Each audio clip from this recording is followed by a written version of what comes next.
The first UFO tracking project was installed in Alaska because they assumed that the strange flying objects entered the Earth's atmosphere through the polar regions. The U.S. Army Air Force Intelligence ordered a special team of highly qualified technicians to install the most sophisticated equipment aboard their B-29s reconnaissance planes to retrieve the best possible data on the UFOs. They used magnetic field detectors, radio frequency emission scanners, and 16mm film cameras, or so-called gun cams, installed instead of the guns. Also, the pilots were equipped with 8, 16, and 35mm hand cameras, also press cameras, including 8x10 Fairchilds, the most precise camera of that time, using 8x10-inch wide negatives. The project was placed under the command of Lieutenant Colonel Wendelle C. Stevens from the Foreign Technology Command of the Air Materiel Command, posted to Alaska for this mission. And my job was to supervise the team that installed this equipment. And it was also to brief the crews before they departed on their mission and tell them what kind of equipment they had aboard and how to use it and what to look for. And then each time they came back, they were debriefed by their operations people, and then they were turned over to me to debrief on the special applications, the classified section of the mission which I was supervising, and that pertained to the possible encounter of anything unusual over the Arctic.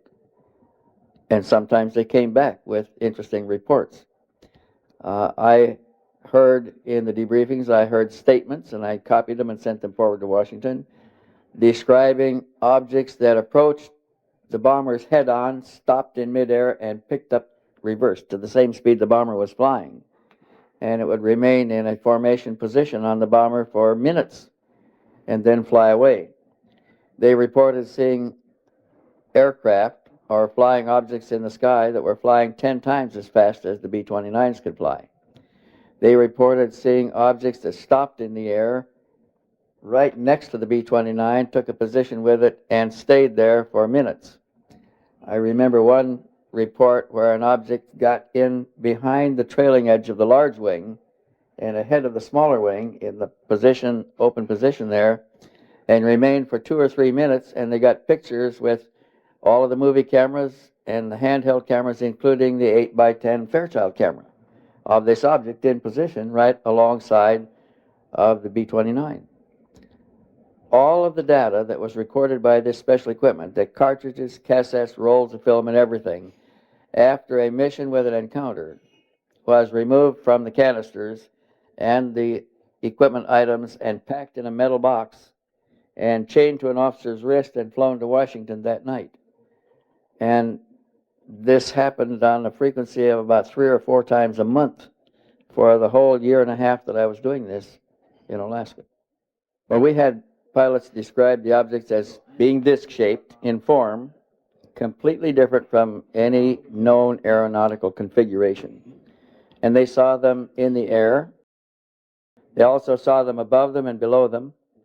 They saw them sitting on the ice pack in the snow. And this was remarkable because we required a great deal of support equipment to launch the B-29s. Heaters, gasoline trucks, many things. And here are objects sitting on the ice pack that don't have any support equipment at all visible. Nothing. They arrived and landed and apparently can take off. We saw them take off. Pilots saw them take off from this ice pack and fly away. They saw them land on the water and submerge and disappear. Others saw them come to the surface, rise out of the water, and fly away. And all of these things clearly exceeded all known technological developments in the world of that time in 1947. Colonel Stevens began his career in the Air Force as a young fighter pilot during World War II in the Pacific.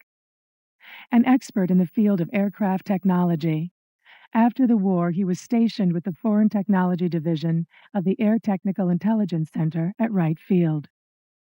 During his 24-year career, Colonel Stevens played a role in the negotiations which led to the Japanese surrender and served as a consultant to the Bolivian Air Force in its structural formation.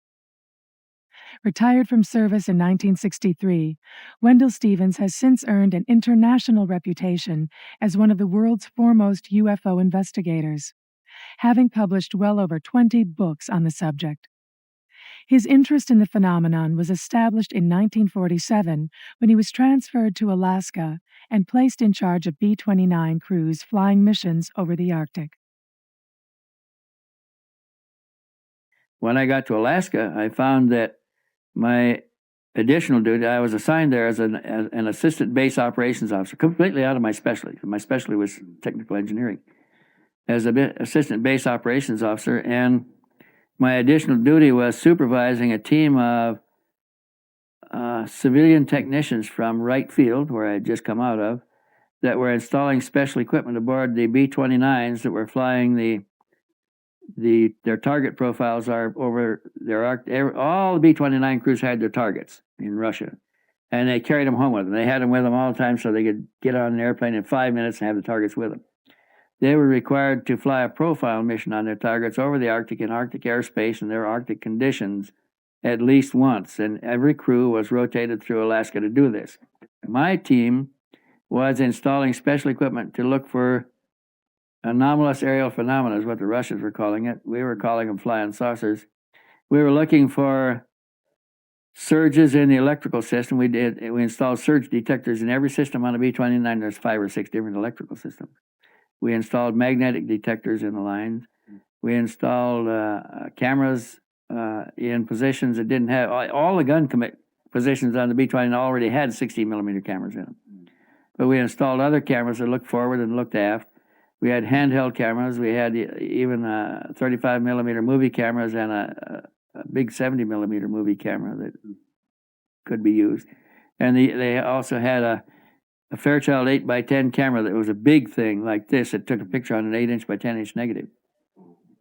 So all of that stuff was carried aboard the airplane, and after the operation people briefed the crews, then after the weather people briefed the crews, then the Coast and Geodetic Survey people briefed the crews, then I had to brief the crews on the equipment that my team had put aboard and how to use it and what it was for.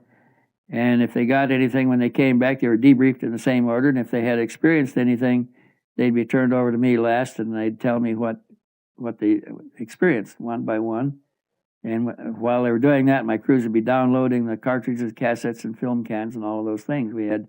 And if they had had an experience of any kind that was unique and important, the data would all be boxed in a metal box looked like a little footlocker, about that long and about that wide and about that high. And that was padlocked on a lieutenant's wrist and flown out to Washington every night on a courier.